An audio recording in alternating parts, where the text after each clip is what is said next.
Terkait fenomena gerakan sosial yang ada di Indonesia, maka kita tidak bisa mengesampingkan peran daripada gerakan buruh. Gerakan buruh kerap kali muncul ke publik dalam rangka merespon isu-isu sosial dan juga politik. Dengan kekuatan solidaritas buruh ditambah dengan kuantitas massa yang banyak, kekuatan buruh dalam gerakan sosial di Indonesia kerap kali diperhitungkan. Namun, pada masa Orde Baru di bawah kepemimpinan rezim Soeharto, terdapat pembatasan ataupun penekanan terhadap gerakan buruh di Indonesia. Lalu, seperti apa pembatasan gerakan buruh di Indonesia yang terjadi pada masa Orde Baru? Saya Firstiawan Hardi Pratama Putra dengan NIM 2304710 di sini akan mengupas terkait dengan pembatasan gerakan buruh pada masa Orde Baru tahun 1968 sampai 1998. 16 Agustus tahun 1967,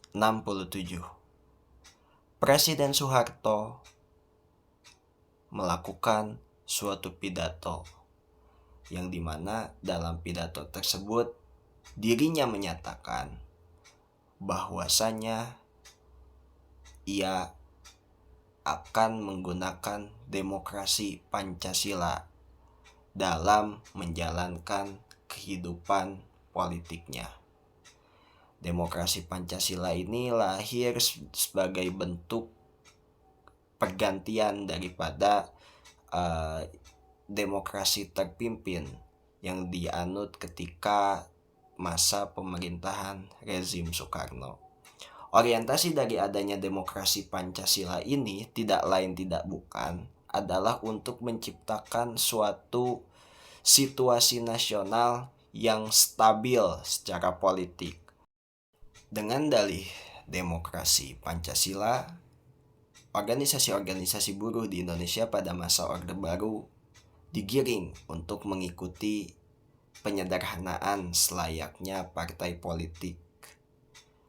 Pada tahun 1969 diadakanlah Majelis Permusyawaratan Buruh Indonesia, yang dimana Majelis Permusyawaratan Buruh Indonesia ini memiliki orientasi dalam rangka mempersatukan berbagai organisasi-organisasi buruh menjadi satu.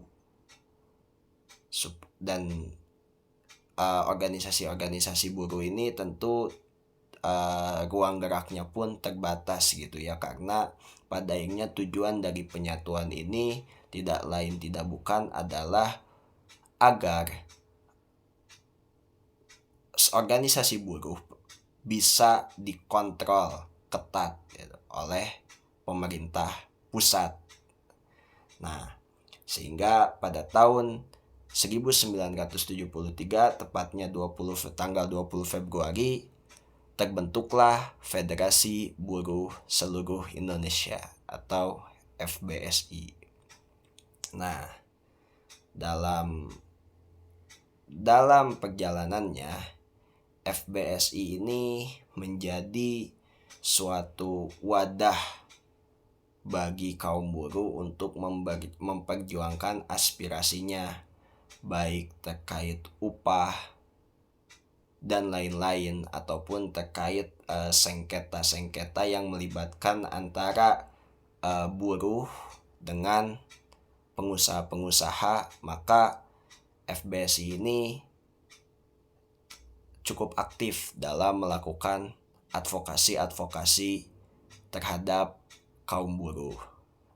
Nah, FBSI ini memang ketika kita melihat ya, FBSI ini pada akhirnya berbentuk sistem unitaris gitu ya, yang dimana pada akhirnya buruh-buruh yang tergabung ke dalam Federasi Buruh seluruh Indonesia ini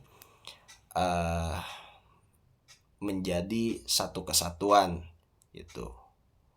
Nah, memang gerakan FBSI ini dapat dikatakan meskipun berada di bawah kontrol ketat dari pemerintahan Orde Baru, tapi dapat dikatakan FBSI ini juga dapat dikatakan cukup independen gitu.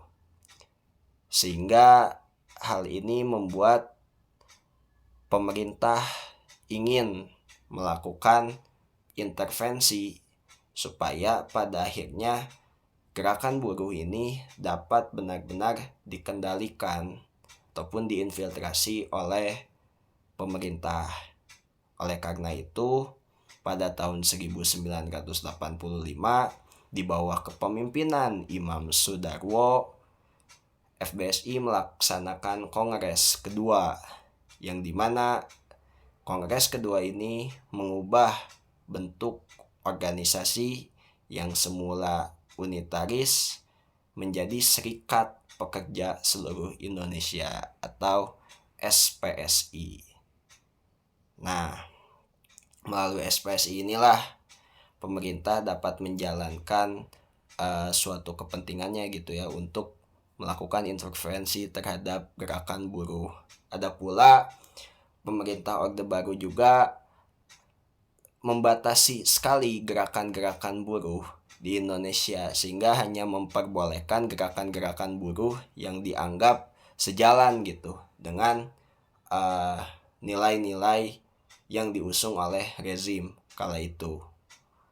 Adapun 9 organisasi yang diperbolehkan pada masa Orde Baru itu yaitu Sarbu Musi, Gasbindo, KBM, Kongkarbu Soksi, KBIM, SSPTT, PGRI, Kubu Pancasila, dan Kekarbu MKGR. Sehingga hal inilah yang kemudian berujung pada implikasi banyak sekali munculnya gerakan-gerakan buruh bawah tanah pada akhir rezim Orde Baru. Lantas seperti apa gerakan-gerakan buruh bawah tanah pada masa akhir rezim Orde Baru? Sebagai salah satu contoh dari gerakan buruh independen yang muncul secara bawah tanah pada masa akhir tahun 90-an itu adalah Serikat Buruh Sejahtera Indonesia yang dipimpin oleh Muchtar Pakpahan dan juga PSBI, Perserikatan Solidaritas Buruh Indonesia, yang dipelopori oleh Dita Indah Sari. Nah, gerakan buruh tersebut kerap kali ya bersatu gitu dengan gerakan-gerakan demokrasi lainnya, gerakan-gerakan pro demokrasi lainnya ketika masa Orde Baru untuk menentang gitu ya bagaimana tirani ataupun represivitas daripada rezim Orde Baru. Mengapa munculnya gerakan-gerakan bawah tanah pada rezim Orde Baru khususnya dalam ranah buruh? Karena di sisi lain bentuk-bentuk pembatasan yang dilakukan oleh rezim Orde Baru itu ya karena gerakan-gerakan buruh yang di luar SPSI itu dianggap ilegal dan selalu dikaitkan dengan unsur-unsur komunisme. Di sisi lain, militerisasi juga sangat kental dalam aspek hubungan industrial. Rezim kerap kali mengerahkan aparat keamanan untuk mengawasi buruh di pabrik-pabrik agar buruh tidak melakukan suatu tindakan yang dianggap subversif seperti mogok kerja dan lain-lain, ataupun protes-protes yang istilahnya radikal gitu ya. Nah, di sisi lain juga sehingga pada akhirnya pergerakan buruh benar-benar sangat terbatas pada isu-isu yang umum saja isu-isu upah, isu-isu kesejahteraan, buruh tidak terlalu banyak terlibat dalam yang namanya aspek-aspek politik gitu. Karena ya kita mengetahui bahwasanya pada masa rezim Orde Baru hubungan usaha ataupun dalam hal ini ya hubungan industri Pancasila gitu ya, terdapat suatu hubungan industri Pancasila yang dimana hubungan industri Pancasila ini melibatkan buruh, pengusaha, dan pemerintah. Nah, pemerintah ini posisinya itu ya tidak lain tidak bukan di tengah-tengah gitu, sebagai penengah apabila terdapat suatu sengketa yang melibatkan buruh dan juga kaum pemilik modal. Akan tetapi memang dalam pelaksanaannya pemerintah Orde Baru lebih condong untuk membacking ataupun berpihak kepada para pemilik modal gitu. Karena pada akhirnya Orde Baru ingin menciptakan suatu kondisi stabilitas politik supaya iklim pembangunan ataupun ekosistem investasi yang ada di Indonesia itu dapat dijalankan secara optimal. Oleh karena itu, pada masa Orde Baru, pemerintah melakukan segala bentuk upaya dalam rangka membatasi gerakan buruh. Seperti tadi, seperti penyederhanaan organisasi buruh, ataupun melibatkan militer untuk bisa mengawasi kerja-kerja buruh di pabrik supaya buruh dibatasi politiknya, ataupun juga bagaimana kemudian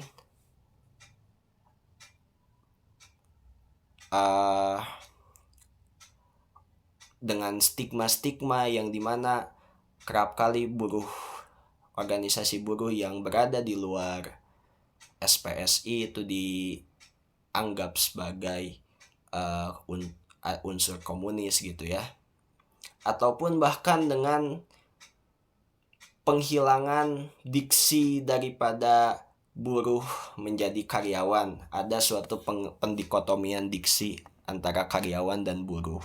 Di situ sebagai bentuk pada akhirnya Orde Baru berusaha untuk memecah gerakan buruh gitu ya, sehingga adanya segmentasi antara karyawan dan juga buruh. Di sisi lain pada masa Orde Baru, ketika kita melihat pada masa sekarang, setiap tanggal 1 Mei diperingati Hari Buruh Internasional. Pada masa Orde Baru tidak ada Hari Buruh Internasional karena dianggap erat kaitannya dengan unsur komunisme. Sekian terkait dengan pembatasan gerakan buruh yang terjadi pada masa rezim Orde Baru. Semoga apa yang saya sampaikan bermanfaat. Wassalamualaikum warahmatullahi wabarakatuh.